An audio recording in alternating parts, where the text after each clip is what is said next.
Hello students. आज हम भारत के संविधान की प्रमुख विशेषता संघात्मक व्यवस्था के बारे में पढ़ेंगे। लोकतांत्रिक शासन व्यवस्थाओं में शासन शक्तियों के विभाजन के आधार पर शासन व्यवस्थाओं का दो स्वरूप होता है, एक एकात्मक शासन व्यवस्था और दूसरा संघात्मक शासन व्यवस्था।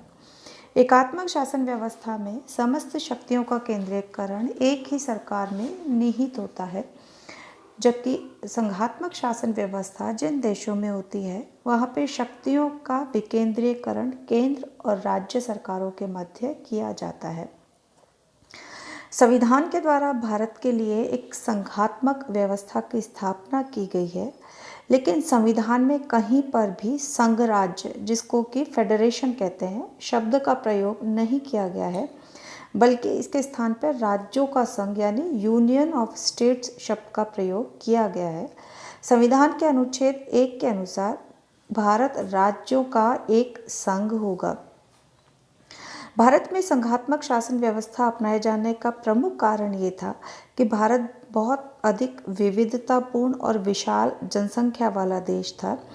इस तरह के देश के शासन व्यवस्थाओं के संचालन के लिए जहाँ पे कि बहुत अधिक विविधताएं हों, उन विविधताओं में एकता स्थापित करने का एक प्रमुख आधार जो है वो संघात्मक शासन व्यवस्था ही हो सकती है।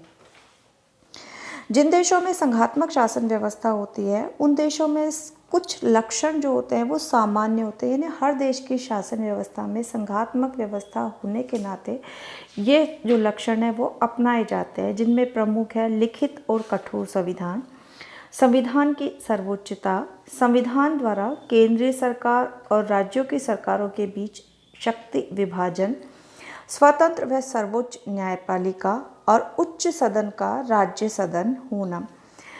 भारतीय संविधान में संघात्मक व्यवस्था के रूप में इन लक्षणों को अपनाया गया है। यद्यपि भारतीय संविधान में कहीं पर भी संघ राज्य शब्द का प्रयोग नहीं किया गया है, लेकिन क्योंकि भारत में इन विशेषताओं को अपनाया गया या इन लक्षणों को संविधान में अपनाया गया है, तो इस आधार पर हम कह सकते हैं कि भारत एक संघात्मक व्यवस्था वाला देश है। संघात्मक व्यवस्था वाला देश होने के नाते भारतीय व्यवस्था में जो प्रमुख लक्षण है वो में पहला है शक्तियों का विभाजन।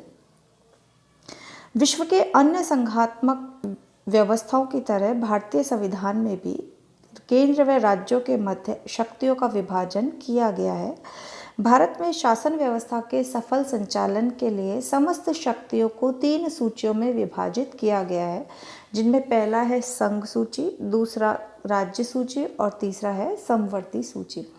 संघ सूची के विषयों पर कानून बनाने का अधिकार पूरी तरह से केंद्र सरकार के पास होता है। राज्य सूची के विषय पर कानून बनाने का अधिकार राज्य सरकारों के पास होता है और समवर्ती सूची के विषय पर कानून दोनों ही सरकारें बना सकती हैं, यानी दोनों के क्षेत्राधिकार में समवर्ती सूची को रखा गया है।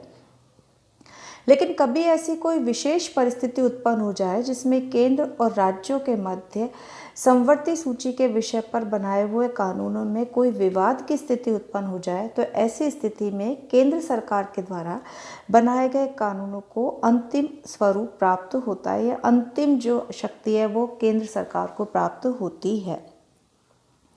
संघात्मक व्यवस्था का दूसरा लक्षण है संविधान की सर्वोच्चता। यद्यपि भारतीय संविधान में अमेरिका के संविधान के समान इसे संविधान को सर्वोच्च घोषित नहीं किया गया है, लेकिन फिर भी भारतीय संविधान द्वारा इस देश का सर्वोच्च कानून है। यानी कहीं पर भी जैसे अमेरिका के संविधान में उल्लेख है, इस तरह से भारत में कहीं पर भी उल्लेख नहीं है कि संविधान सर्वोच्च है, लेकिन फिर भी भारतीय संविधान इस देश का सर्वोच्च कानून है। इसके प्रावधान सभी सरकारों पर बाध्यकारी हैं और केंद्रीय या राज्य सरकारों के द्वारा इसका उल्लंघन नहीं किया जा सकता। अगला है स्वतंत्र उच्चतम न्यायालय।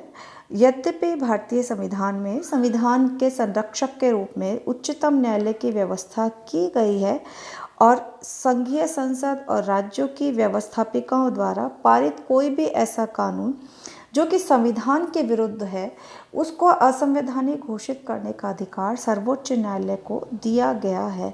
न्यायालय की यह व्यवस्था संघात्मक व्यवस्था के पूर्णतया अनुकूल है। क्योंकि एक ये सामान्य स्थिति है कि जहाँ पर केंद्र और राज्यों के मध्य शक्तियों का विभाजन किया जाता है, वहाँ पे क्षेत्राधिकार के मामले में विवाद उत्पन्न होने की संभावनाएं सदैव बनी रहती हैं। ऐसी स्थिति में उन विवादों का निपटारा करने के लिए ऐसी स्वतंत्र और निष्पक्ष संस्था की आवश्यकता संविधान निर्माताओं ने महसूस की और ऐसी स्थिति में उनके द्वारा सर्वोच्च और निष्पक्ष न्यायपालिका की व्यवस्था की गई। अगला लक्षण है लिखित और कठोर संविधान।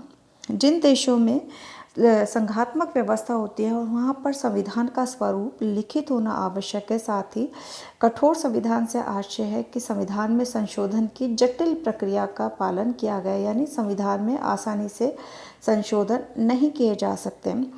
यद्यपि भारतीय संविधान को कठोर संविधान की श्रेणी में तो हम नहीं मान सकते हैं, क्योंकि बहुत सारे संवैधानिक प्रावधान ऐसे हैं जो कि आसानी से परिवर्तित हो जाते हैं, लेकिन संविधान के मूल ढांचे से संबंधित जो प्रावधान है उनके परिवर्तन के लिए, उनमें संशोधन के लिए कठोर प्रक्रिया का पालन किया जाता है। अगला है उच्च सदन राज्यों का सदन होना। यानी जिन देशों के अंदर संघात्मक व्यवस्था होती है वहाँ पे संसद द्विसदनात्मक होती है। द्विसदनात्मक व्यवस्थापिका होने के नाते निम्न सदन होता है वो लोकप्रिय सदन होता है, यानी जनता के द्वारा निर्वाचित प्रतिनिधि उसमें प्रतिनिधित्व करते हैं। जबकि उच्च सदन जो होता है, जैसे कि भारत में निम्न सदन लोकसभा और भारत में राज्यसभा उच्च सदन है, तो उच्च सदन में जो प्रतिनिधित्व होता है वो राज्यों का प्रतिनिधित्व करती है ये सदन। यद्यपि जिन देशों के अंदर संघात्मक व्यवस्था के नियमों का कठोर रूप से पालन किया जाता है वहाँ पे उच्च सदन में सदस्यों की संख्या प्रत्येक राज्य से समान प्रतिनिधित्व प्रदान किया जाता है, लेकिन भारत में उच्च सदन होने के नाते राज्यसभा में जो राज्यों को प्रतिनिधित्व प्रदान किया गया है वह जनसंख्या के आधार पर प्रदान किया गया है।